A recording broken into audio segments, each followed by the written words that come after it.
Hi friends, welcome to my channel. இன்னைக்கு எங்கள் வீட்டு லன்ச் என்னன்னு பார்க்கலாம் வாங்க. மட்டன் குழம்பு தான் செஞ்சோம். மட்டன் குழம்பு எப்படி செய்கிறதுன்னு ரெசிபி பார்க்கலாம் வாங்க. அதுக்கு ஒரு குக்கரில் மட்டன் வாஷ் பண்ணி எடுத்திருக்கேன். ஒரு ஸ்பூன் மஞ்சள் தூள் ஆட் பண்ணிவிட்டு ஒரு ஸ்பூன் மிளகாத்தூள் ஆட் பண்ணிக்கோங்க.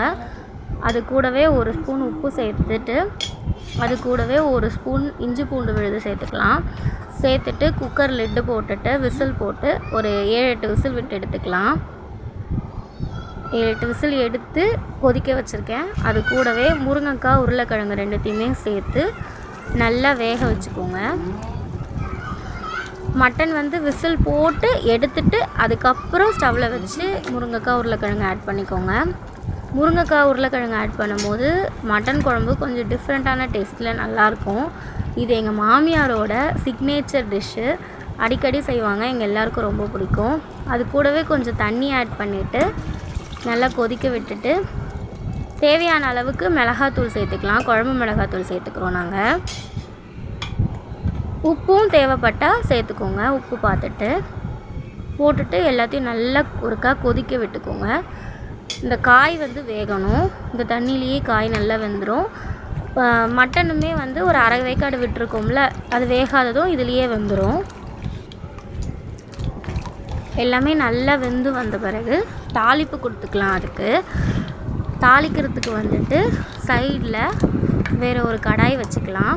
கடாய் வச்சுட்டு அதில் ஒரு ஸ்பூன் எண்ணெய் விட்டு எண்ணெய் நல்லா காஞ்சதும் அதில் கடுகு சோம்பு ரெண்டுமே ஆட் பண்ணிவிட்டு நல்லா பொரிஞ்சதும் வெங்காயம் ஆட் பண்ணிக்கலாம். வெங்காயம் ஆட் பண்ணி நல்லா வதக்கிக்கோங்க. நல்லா வதக்கிட்டு வெங்காயம் நல்லா வதங்கணும். நல்லா வதங்கினதும் அதில் தக்காளி ஆட் பண்ணிக்கலாம். நம்ம வெங்காயம் நல்லா வதங்கட்டும். தக்காளி ஆட் பண்ணிவிட்டு தக்காளியும் நல்லா வதக்கிக்கலாம்.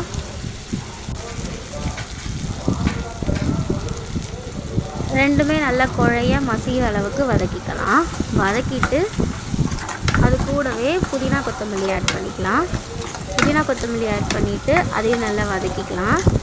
எல்லாமே நல்லா வதங்கி வெங்காயம் தக்காளி நல்லா மசிஞ்சதுக்கப்புறம் இதை எடுத்து நம்ம அதில் குழம்புல கொட்டி கொதிக்க வைக்கணும்.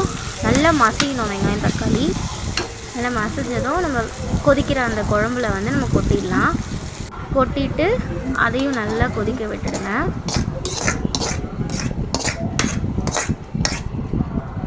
நல்லா கொதித்து வரட்டும்.